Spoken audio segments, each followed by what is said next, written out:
Adán ya había pecado, ya había desobedecido, había decidido apoyar a su esposa, y el Señor sale a preguntarle, ¿en dónde estás tú? Además de todo eso que estamos hablando, además de toda la historia, además de lo que pasó allí en el pecado, la desobediencia y todo, hay algo que me llama la atención y es lo que quisiera que en esta mañana meditáramos en cuanto a esa pregunta. ¿Dónde? Se pregunta acerca de un lugar, porque parece ser que Adán ya no estaba en el lugar donde Dios lo había dejado. De hecho, no estaba en el lugar donde Dios lo había dejado. Se había movido de ese lugar. Y no solamente se había movido él, sino que a raíz de lo que él hizo, Dios tuvo que moverlo aún más todavía. Y tuvo que sacarlo del huerto del Edén por causa del pecado. Entonces la pregunta para nosotros en esta mañana, ¿dónde estás tú? ¿Estás en el sitio o en el lugar? ¿Estás en la posición que Dios te dejó o que Dios tenía para ti? Sabemos que el Señor puso a Adán en el huerto del Edén, ¿verdad? Y lo puso para algo. Lo puso para que administrara, para que guardara la creación, para que le pusiera nombre a todos los animales. Él era el administrador. Y yo quisiera, yo no sé cuántos años llevas en el Evangelio, yo no sé si naciste en un hogar cristiano, yo no sé si por X o Y motivo, lo que haya pasado en tu vida, ya no estás en el lugar donde Dios te puso, donde Dios quiso ponerte, o donde Dios quiso llevarte, porque la Biblia lo que dice es, los pondré en alto por cuanto han conocido mi nombre. El propósito de Dios es ponernos en alto. La posición de la iglesia o el ser cristiano o el ser iglesia es cuestión de posición. ¿Dónde Dios me quiere poner? Si Él es el rey y nosotros somos sus hijos, por ende nosotros somos príncipes. Y el ser príncipe es un lugar alto. El ser príncipe es una posición muy alta. Pedro nos habla que nosotros somos reyes y sacerdotes, somos linaje escogido, somos real sacerdocio. Y nosotros debemos de ubicarnos en esa posición. Pero la pregunta, ¿dónde estás tú? No es normal que alguien se caiga y diga, déjenme aquí caído, sino que prontamente se levanta. Prontamente se levanta, porque la caída produce vergüenza.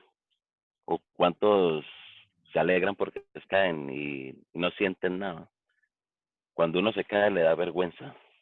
Espiritualmente es lo mismo. Cuando alguien cae y desobedece a Dios y cae de esa posición, es mucha, mucha, mucha la vergüenza.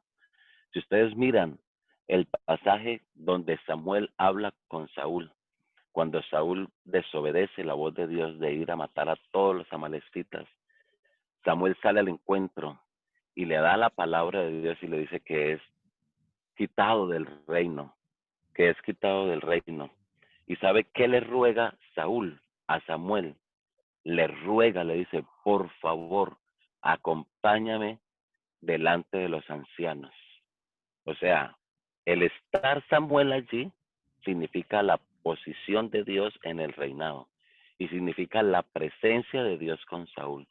Pero lo que da a entender el versículo es que Saúl le tomó, lo tomó como a la fuerza, rogándole, por favor, hónrame delante de los ancianos. Mis hermanos que estamos en esta mañana, ¿dónde estás tú? ¿En dónde estamos? ¿Cuál es tu posición? Digamos que ya no estás en la posición donde Dios quiso dejarte por lo que haya pasado en tu vida. Yo no quiero recriminar nada, no. Pero, ¿qué estás haciendo para volver a ese sitio donde Dios te dejó? ¿Qué estás haciendo? Porque si hablamos de Adán y Eva, ellos perdieron la comunicación con Dios. El pecado rompió lo que dice Isaías 59:1, que el pecado rompe. He aquí que no se ha cortado la mano de Jehová para salvar, ni su oído se ha grabado para oír, pero vuestros pecados han hecho división entre Dios y vosotros. El pecado hace división, la desobediencia hace división, separa de Dios al hombre. Pero ¿qué estamos haciendo para volver a esa posición? ¿O te quieres quedar caído o te quieres quedar allí? Porque todos nosotros los seres humanos tenemos que volver a esa posición de Adán cuando hablaba con Dios. Todos debemos de volver a esa posición. Perdimos, pero el Señor ha venido para acercarnos, ha venido para reconciliarnos. Y allí estamos, aleluya, ahí estamos. Y vamos a volver a esa posición, a la posición de Dios. Que el Señor nos ayude para volver a esa posición. Y qué bueno que pensáramos, ¿dónde estás tú? ¿Y qué estás haciendo? Si no estás en la posición en la que Dios te dejó, ¿qué estás haciendo para volver a esa posición? Miremos otra pregunta que nos hace Dios, o las preguntas de Dios. Génesis, el capítulo 4 y el versículo 9. Alguien que me lo ayude a leer, por favor. Desde la primigenia podemos encontrar estas preguntas. Génesis, Amén. el capítulo 4 y el versículo 9.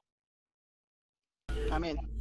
Dice, y Jehová Amén. dijo a Abel, ¿dónde está Abel, tu hermano? Y él respondió, no sé, ¿soy yo acaso guarda de mi hermano? Amén. Gracias, mi hermana. ¿Dónde está tu hermano? Aleluya. Gracias a Dios por este grupo de intercesión, porque siempre estamos orando por nuestros hermanos. Y siempre estamos orando por nuestras familias. Estamos orando por nuestros presidentes de nuestros países, por nuestros conciudadanos. Y qué buena esa pregunta, ¿dónde está tu hermano? Sabemos qué hizo Caín, ¿verdad? Mató a su hermano Abel. Se levantó y lo asesinó con alevosía, por celos.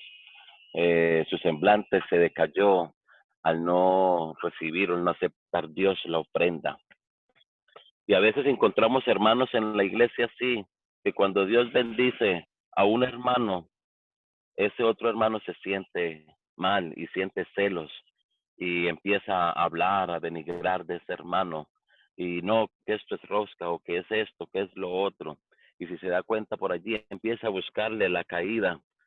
Pero la pregunta que el Señor nos hace a todos nosotros en esta mañana, ¿dónde está tu hermano?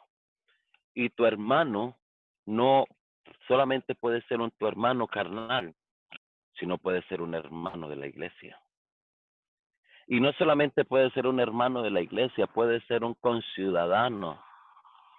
No solamente un conciudadano, un paisano de cada uno de nuestros países, sino también el vecino de tu casa, el vecino de mi casa. Aquel que a lo mejor cuando barre la parte de afuera, te echa la basurita allí hacia tu casa y te pone mal y te enfadas y a lo mejor le haces mala cara y le devuelves lo mismo. ¿Dónde está tu hermano? Tu hermano puede ser ese compañero de empleo, el cual te hace la vida imposible, el cual está buscando la caída y el cual siempre está poniendo quejas delante de ti, ante el jefe. ¿Quién es ese hermano? ¿Quién puede ser tu hermano? Tu prójimo. Ese hermano, ¿dónde está tu hermano? Ese hermano puede ser tu prójimo. ¿Y ustedes saben quién es nuestro prójimo? Me gustaría hacer esa pregunta y no sé si alguien quisiera responder. ¿Quién es tu prójimo? Porque esa es otra pregunta. Amén, hermano. Amén. ¿Quién es tu prójimo? El prójimo es todo aquel que está próximo a nosotros, por eso de ahí viene la palabra. Todo el que es, o sea, todo el que no es, todo el que no soy yo, ¿sí? Todo Amén. el que no soy yo, ese es mi prójimo. Amén. ¿Alguien más quiere dar una acotación? Amén. Yo pienso, hermano, que nuestros vecinos también y nuestra familia, yo pienso que son nuestro prójimo. Amén. ¿Alguien más? Mi hermano pastor, Dios me lo bendiga. Amén. Es todo aquel que nos rodea, sea hermano o no sea hermano, sea hermano de fe, de sangre, del que sea. Entonces, toda aquella persona que nos rodea, de donde quiera que mi Dios nos lleve. Amén. Gracias, mis hermanos. Vamos a mirar quién es tu prójimo y mi prójimo. Tu vecino es tu vecino, es tu amigo. La persona que te rodea es tu amigo, la que te invita a comer, a tomarte una soda, a una merienda. Él es tu amigo y tu amiga. Tu prójimo, y bíblicamente tu prójimo y mi prójimo, es nuestro enemigo. Es esa persona a la cual usted a veces piensa, es que no me pasa de aquí. Es que no lo puedo pasar ni con agua. Ese es tu prójimo y ese es mi prójimo. Y por eso la Biblia lo que dice es, amarás a tu prójimo como a ti mismo. Tenemos que demostrar el amor de Dios para ese prójimo. Sí, nos saca de quicios, nos saca de casillas y me prueba la paciencia, pero ahí está para probar tu paciencia precisamente, para saber quién eres tú y cuál es tu intimidad con Dios. La Biblia lo que dice es que mas Dios muestra su amor para con nosotros en que siendo aún pecadores, Cristo murió por nosotros. Nosotros éramos enemigos de Dios porque todo aquel que se hace amigo del mundo se constituye enemigo de Dios. Nosotros éramos ese prójimo, pero a Dios no le interesó eso, sino que Él vino y no solamente nos habló de que nos amaba, sino que lo demostró en la cruz del Calvario. Tu prójimo y tu prójimo es nuestro enemigo. Y por eso la Biblia lo que dice es, cuando vengas al altar y te das cuenta que alguno tiene algo contra ti. ¿Aló? No sé si me oyen. Amén, amén, hermano, amén.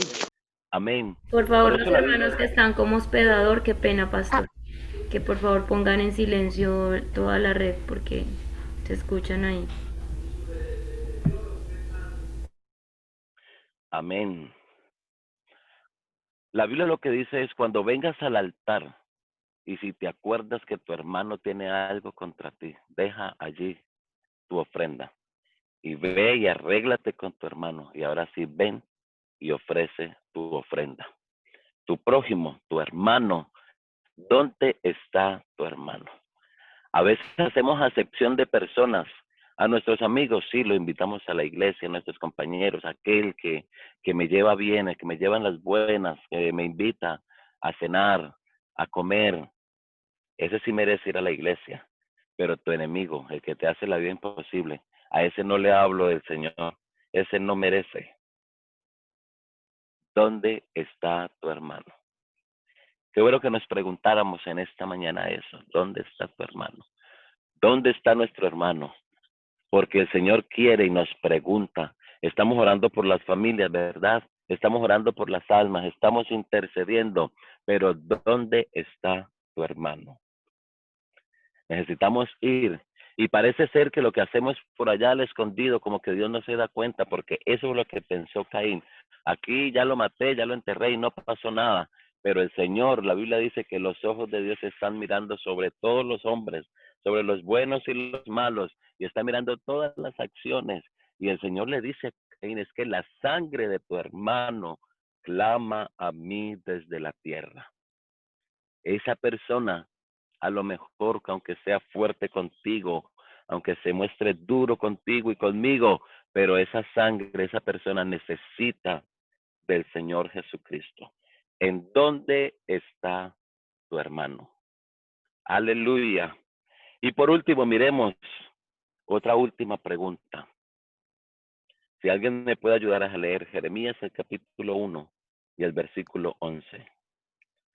Jeremías 1:11. La primera pregunta, entonces, ¿dónde estás tú? ¿En qué posición estás? Y número Amén. 2, ¿dónde está tu hermano? Amén. Dice, la palabra de Jehová vino a mí diciendo, ¿qué ves tú, Jeremías? Y dije, veo una vara de almendro. Amén. Gracias, mi hermana. ¿Qué ves? ¿Qué estamos viendo? A Jeremías el Señor le preguntó eso. ¿Qué ves? Si tú lees todo el pasaje, todo el capítulo 1, te das cuenta que el Señor está hablando con Jeremías y le dice, desde el vientre, desde que antes que nacieras, yo te escogí. ¿Y para qué te escogí? Para que seas luz a este pueblo, para que lleves la palabra. Jeremías le dice, yo soy niño, yo no sé hablar. No te preocupes, para Dios no hay nada imposible. Dios llama y capacita. Pero ahora le dice, ¿qué ves? El Señor le está mostrando una visión. Y en esta mañana sentíamos la presencia de Dios aquí en este devocional. Y sentíamos que Dios estaba derramando dones y que Dios estaba hablando con algunos y con muchos, y por no decir que con todos. Estábamos sintiendo la presencia de Dios. Y Dios nos está preparando para algo. Y Dios estaba mostrando en esta mañana. Yo sentía la presencia de Dios allí también. Yo estaba allí en silencio, pero también sentía la presencia de Dios. Y Dios está mostrando y está preparando y está mostrando visiones y está mostrando grandes cosas para su pueblo en este tiempo. Pero qué bueno que nos preguntáramos en esta mañana, ¿qué ves? ¿Qué estás viendo? ¿En dónde está tu vista? ¿Hacia dónde la estás direccionando? ¿Será que tu vista sigue en Dios, en las promesas de Dios? ¿O estás mirando el mundo? ¿Estás mirando la situación del mundo? ¿Estás mirando la pandemia? Porque es triste saber, mis hermanos, que hay hermanos de la iglesia bautizados, porque estamos hablando entre hermanos, bautizados con años en el evangelio, pero están asustados por esta pandemia. Están yendo donde los médicos para que les regalen o les den medicamentos para que ellos puedan dormir y puedan descansar. Están preocupados, están llamando a los pastores, pero pastor, ¿qué hago? ¿Por qué esta situación? ¿Por qué Dios permite esto? Y están preocupados. Su mirada no está en Dios, su mirada está aquí en el mundo, en la muerte, en el dolor. Pero nosotros tenemos un blanco que nos dice Hebreos el capítulo 12, puesto los ojos en Jesús, el autor y consumador de la fe. Aleluya. Nuestra mirada siempre, siempre, siempre debe de estar en Él.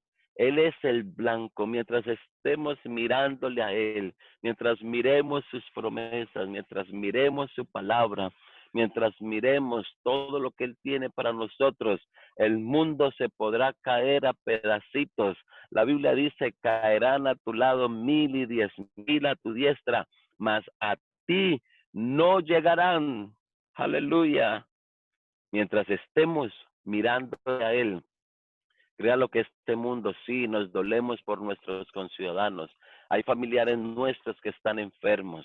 Hay familiares nuestros que a lo mejor han pasado a la eternidad, pero vamos adelante. Nuestra meta está adelante. Lo mejor está por venir. Estamos esperando ese día glorioso, esa mañana gloriosa, ese momento glorioso en que sonará la trompeta y el Señor descenderá a las nubes y de allí nos llamará.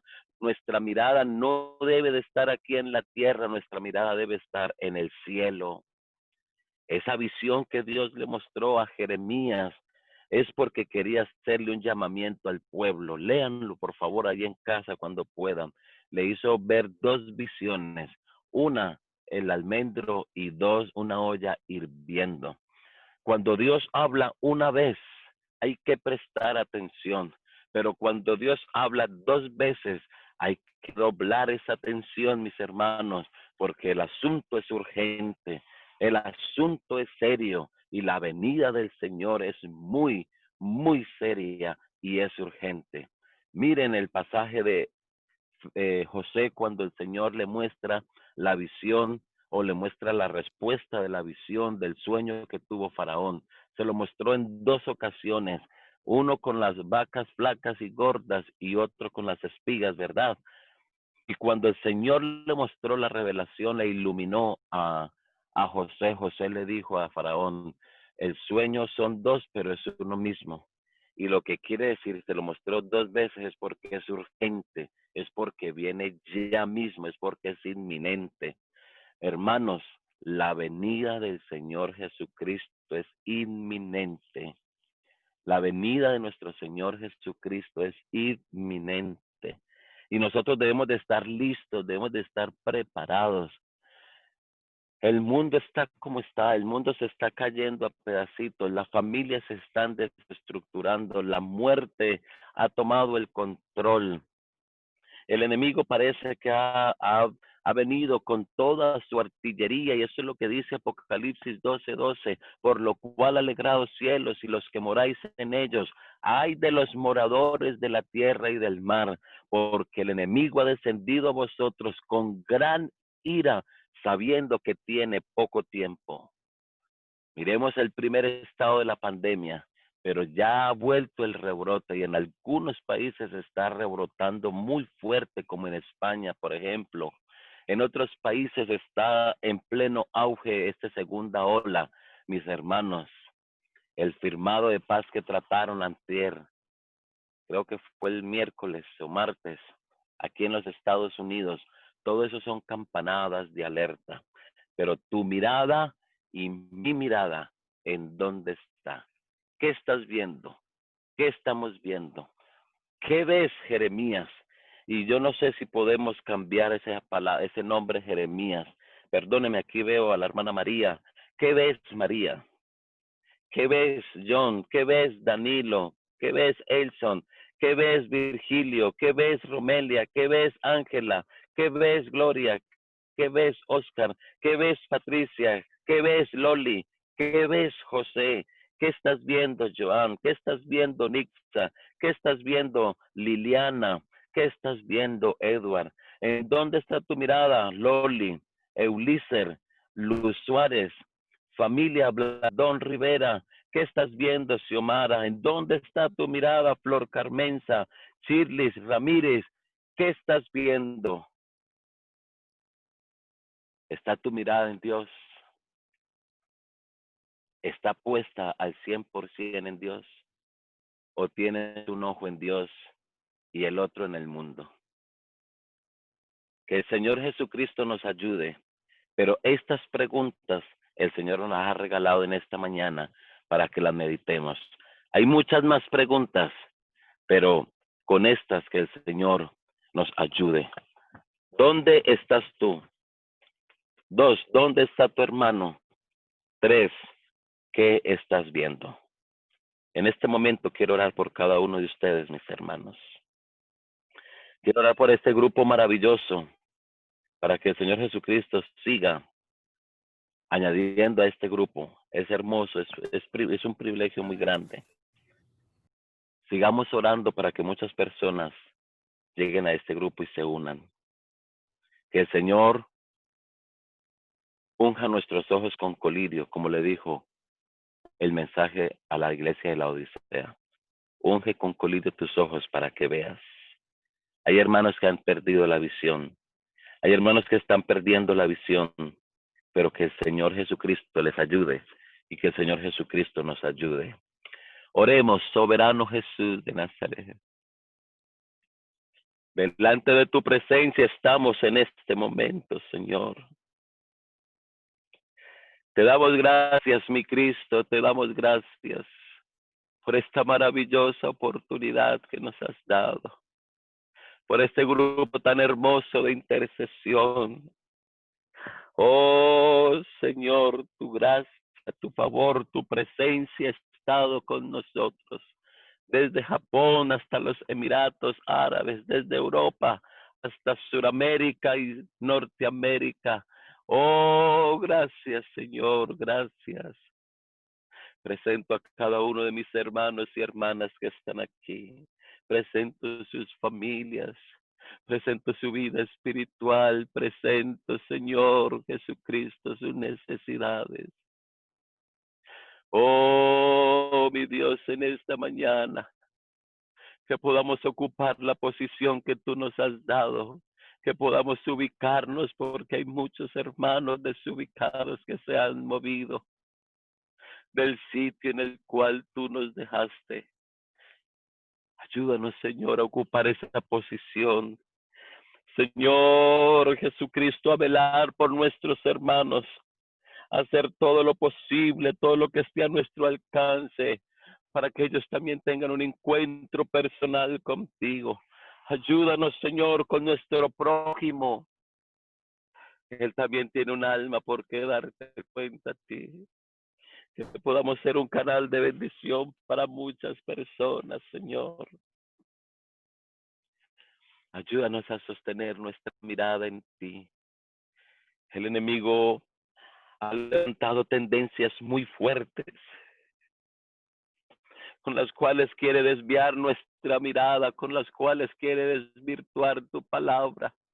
Pero hay poder en el nombre de Jesús, que podamos sostener nuestra mirada en ti, como Moisés, que se sostuvo como viendo al invisible, y no le importó dejar a Egipto, no le importó dejar el mundo, no le importó dejar esa herencia monárquica, no le importó dejar esa posición aquí en la tierra para adquirir una mejor posición